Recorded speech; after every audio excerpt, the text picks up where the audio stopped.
Hi friends, welcome to Swathi spices. ఈరోజు మన వీడియోలో ఉలవకట్టు అనేది చాలామందికి తెలిసే ఉంటుందండి. ఇది వేడి వేడి అన్నంలో సర్వ్ చేసుకొని తింటే చాలా టేస్టీగా ఉంటుంది. అయితే ఈ రెసిపీని ఎలా ప్రిపేర్ చేయాలో ఈరోజు మన వీడియోలో తెలుసుకుందాం. ఒక ప్యాన్ పెట్టుకొని అందులో 2-3 టేబుల్ స్పూన్ వరకు ఆయిల్ వేసుకొని, హాఫ్ టీ స్పూన్ వరకు ఆవాలను, హాఫ్ టీ స్పూన్ వరకు జీలకర్రను, హాఫ్ టీ స్పూన్ వరకు మినపగుళ్ళను యాడ్ చేసుకొని దోరగా వేయించుకోవాలి.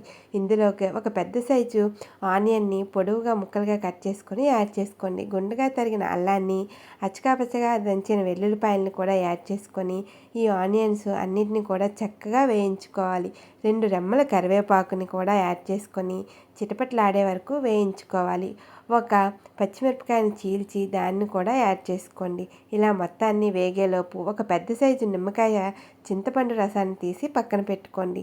అలానే ఒక మీడియం సైజు టమాటాను కూడా చిన్న చిన్న ముక్కలుగా కట్ చేసుకొని టమాటాలు సాఫ్ట్గా మగ్గే వరకు కుక్ చేసుకోవాలండి.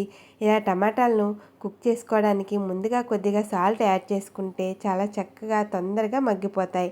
ఇంతలో ఒక బౌల్ తీసుకొని 2 టేబుల్ స్పూన్ల వరకు ఉలవపిండి అందరి ఇంట్లో ఉంటుందండి. ఈ నేను 2 టేబుల్ స్పూన్లు ఉలవపిండిని తీసుకొని నేను ఇక్కడ చూపిస్తున్న కన్సిస్టెన్సీలో ఉండలు లేకుండా వాటర్ను కొద్దిగా యాడ్ చేసుకొని మొత్తాన్ని బాగా మిక్స్ చేసుకోవాలి. ఈ విధంగా ఉలవపిండి మొత్తాన్ని మిక్స్ చేసుకొని ఇంతలో మనకి టమాటా సాఫ్ట్గా మగ్గింది చూసారు కదా. ఇందులోకే 1 టీ స్పూన్ వరకు కారాన్ని, మీకు రుచికి సరిపడా కారాన్ని మీరు యాడ్ చేసుకోండి. హాఫ్ టీ స్పూన్ వరకు పసుపును, హాఫ్ టీ స్పూన్ వరకు వేయించి పెట్టుకున్న జీలకర్ర పొడిని కూడా వేసి చక్కగా మగ్గించుకొని ముందుగా కలిపి పెట్టుకున్న ఉలవపిండిని ఈ విధంగా ఈ కన్సిస్టెన్సీలో కలుపుకోవాలి. ఇలా కలుపుకున్న దాన్ని అందులో మిక్స్ చేసుకొని అలానే ముందుగా తీసి పెట్టుకున్న చింతపండు రసాన్ని కూడా యాడ్ చేసి 1 కప్పు వరకు వాటర్ని యాడ్ చేయండి. ఈ విధంగా మొత్తాన్ని బాగా మిక్స్ చేసుకొని లో టు మీడియం ఫ్లేమ్లో పెట్టి మూతను యాడ్ చేసుకొని రుచికి సరిపడా ఉప్పును కూడా యాడ్ చేసి అలా ఒక 5 మినిట్స్ పాటు కుక్ చేసుకున్నారంటే ఈ విధంగా మొత్తం కూడా చాలా చక్కగా ఉడుకుతుందండి. ఈ ఉలవకట్ట అనేది చాలామందికి ఫేవరెట్ కూడా. మీరు కూడా తప్పకుండా ఇప్పటి వరకు ట్రై చేయకపోతే ట్రై చేయండి.